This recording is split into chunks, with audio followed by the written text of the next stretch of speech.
All right, welcome everyone to basically the announcement of Tesla Energy. All right. So what I'm going to talk about tonight is about a fundamental transformation of how the world works, about how energy is delivered across the Earth. This is how it is today. It's pretty bad. So that sucks, exactly. I just want to be clear because sometimes some people are like confused about this. This is real, okay? This is actually how most power in the world is generated with fossil fuels. And if you look at the curve, that's a famous curve, the Keeling curve, which shows the growth in CO2 concentration in the atmosphere. And every year it ratchets up. It gets higher and higher. And if we do nothing, that's where it's headed, to levels that we don't even see in the fossil record. So this is. Well, I think we collectively should do something about this, and not try to win the Darwin Award. For us and a lot of other creatures too.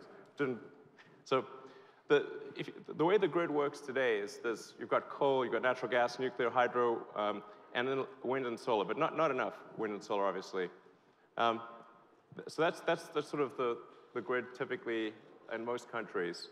And then you'll notice something, which is that there's quite a big difference in peak to trough usage.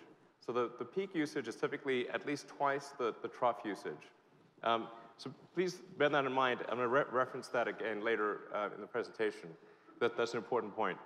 So what we're here to talk about is the solution. I actually think it's really a fairly obvious solution, but it's something that we need to do. And the solution is in two parts. Part one, the sun. we have this handy fusion reactor in the sky called the sun. Okay, you don't have to do anything; it just works. Shows up every day and produces ridiculous amounts of power. Okay, now a lot of people aren't clear on how much surface area is needed to generate enough power to completely get the United States off of fossil fuels. Most people have no idea. They think that it must be some huge amount of area, like maybe you need these satellites in space and like space solar power. If anyone should be in favor of space solar power, it should be me. But this is completely unnecessary because actually very little land is needed to get rid of all fossil fuel electricity generation in the United States. That blue square there is the land area that's needed to transition the United States to a zero carbon electricity situation. It's really not much. And most of that area is going to be in rooftops. So you won't need to disturb land, you won't need to find new areas. It's mostly just going to be on the roofs of existing homes and buildings. So I really think that image is an important one to bear in mind when people are thinking about solar power. Like, how much will it take? Is it going to take some enormous amount? No, it's just that blue square. Okay. Blue square. Now, the obvious problem with solar power is that the sun does not shine at night. So I think most people are aware of this. So this problem needs to be solved. We need to store the energy that is generated during the day so that you can use it at night. And also, even during the day, the energy generation varies. There's a lot more energy generated in the middle of the day than at dawn or dusk. So it's very important to smooth out that energy generation and retain enough so that you can use it at night. So now, what you may not have noticed in that earlier slide where I showed the blue square was that there was one red pixel. Okay, in the blue square was a red pixel. Now it's zoomed in so you can see that red pixel. That is the size of the batteries needed to transition all of the United States to being solar with batteries. Okay, it is a very tiny amount. Okay. 1 pixel, just remember that. 1 pixel is the size of the batteries needed for the United States to have no fossil fuel generated electricity. This is no room at all. So not a problem for solar or batteries. Now, the issue with existing batteries is that they suck, okay? They're really horrible. They look like that. They're expensive, they're unreliable, they're sort of stinky, ugly, bad in every way, very expensive. You have to get some sort of, you need to combine multiple systems. There's not one integrated place you can go and buy a battery that just works, which is what people really want to buy. So we have to come up with a solution. That's the missing piece. That's the thing that's needed to have a proper transition to a sustainable energy world. So the missing piece is what we're going to show you tonight.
All right.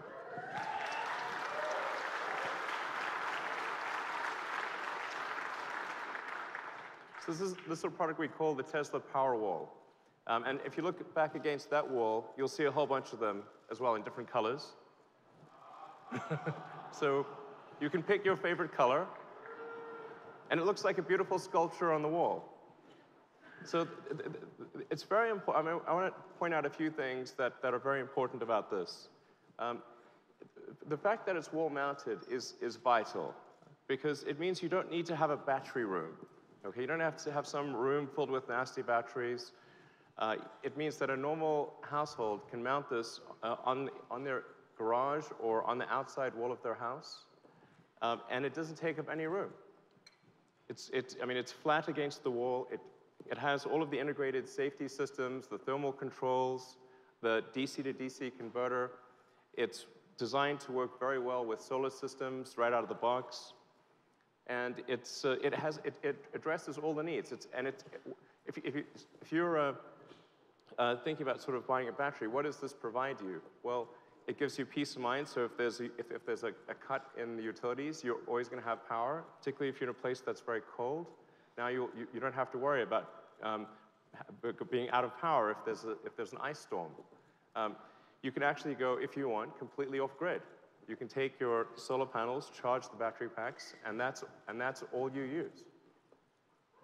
So it gives you safety, security, and it gives you a complete and affordable solution. And the cost of this is $3,500.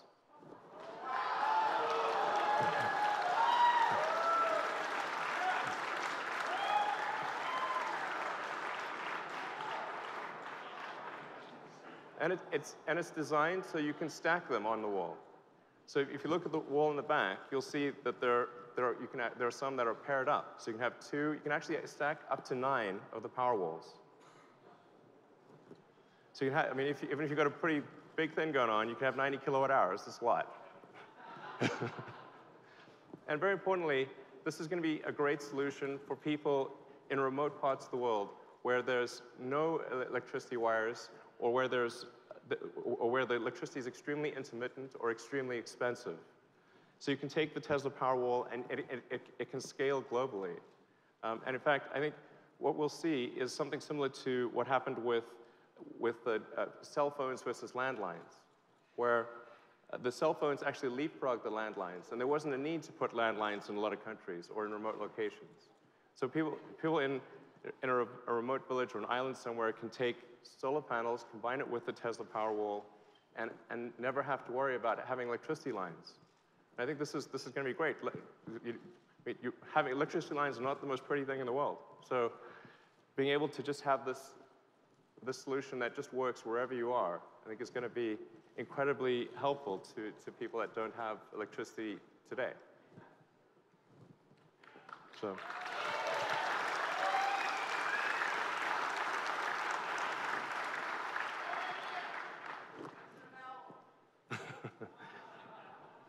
So you can order the Powerwall right now on the Tesla website. Actually, go to teslaenergy.com and you can order the Powerwall right now. And we're going to start shipping in approximately 3 or 4 months. And initially, the ramp will be slow because these packs will be made in our Fremont factory. And then next year, the ramp will go much, much higher as we transition to the Gigafactory in Nevada.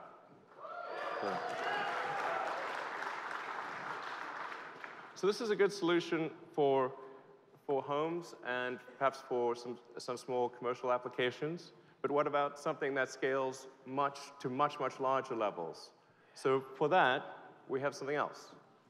So we have the Power Pack.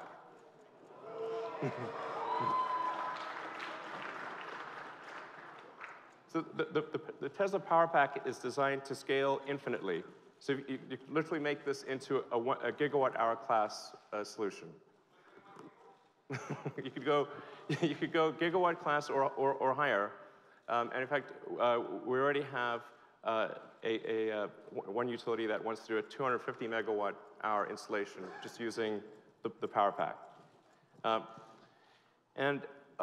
Now, I think it would be a good idea, this would be a good time to transition the power that we're using in the building to being battery powered, of course. So let's go to the camera feed let's go check out the power meter.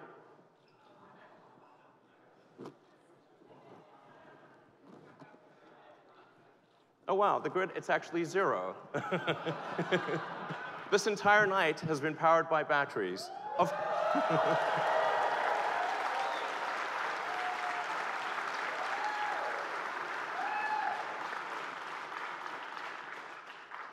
Not only that, the batteries were charged by the solar panels on the roof of this building.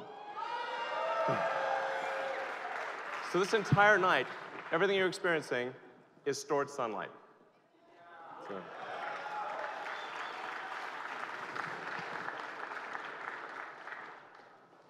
So when I say scalable, I really mean scalable.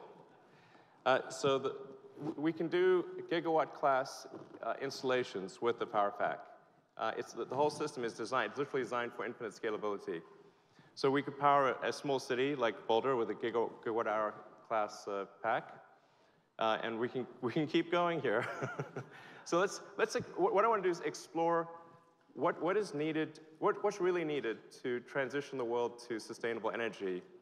Is this actually possible? Is it something that is within the ability of humanity to actually do, or is it some insurmountable, super difficult, impossible thing? It's not. So with 160 million power packs, you can transition the United States. Okay? With 900 million, you can transition the world. You can basically make all electricity generation in the world renewable, and primarily solar, which will be. So, and then going a little further, if you wanted to transition all transport and all electricity generation and all heating to renewable, you need approximately 2 billion power packs. Now that may seem like an insane number, and I'm very tempted to do the billion thing, but restrain my hand. But in order to, it's like 2 billion power packs. Is that a crazy number? Is that an impossible number? It is not, in fact. The number of cars and trucks that we have on the road is approximately 2 billion. And every 20 years approximately, that gets refreshed. There's 100 million new cars and trucks made every year. So the point I want to make is that this is actually within the power of humanity to do. We have done things like this before. And so it's not impossible. It is really something that we can do. In fact, it's something that obviously we're starting to do with Gigafactory 1. Yeah. So the way we're approaching the Gigafactory is really like it's a product. So we're not really thinking of it in the traditional way that people think of as a factory, like a building with a bunch of sort of off-the-shelf equipment in it. What we're really designing in the Gigafactory is a giant machine. It's really, think of it's like a product of Tesla. We're making this really big product that doesn't happen to move, but is really big. And that's what we're doing, is Gigafactory version 1. And we're building that in Nevada right now.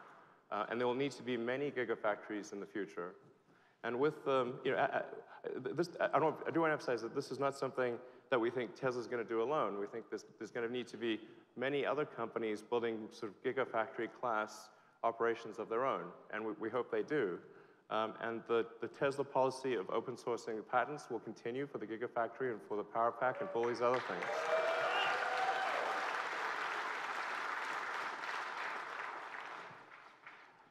So we want to show people, most importantly, that this is possible.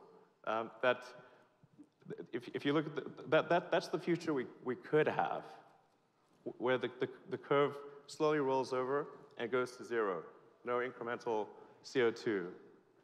That's the future we need to have, and that's something that and the path that I've talked about, the solar panels and the batteries. It's the only path that I know that can do this, and I think it's something that we must do, and we can do, and that we will do.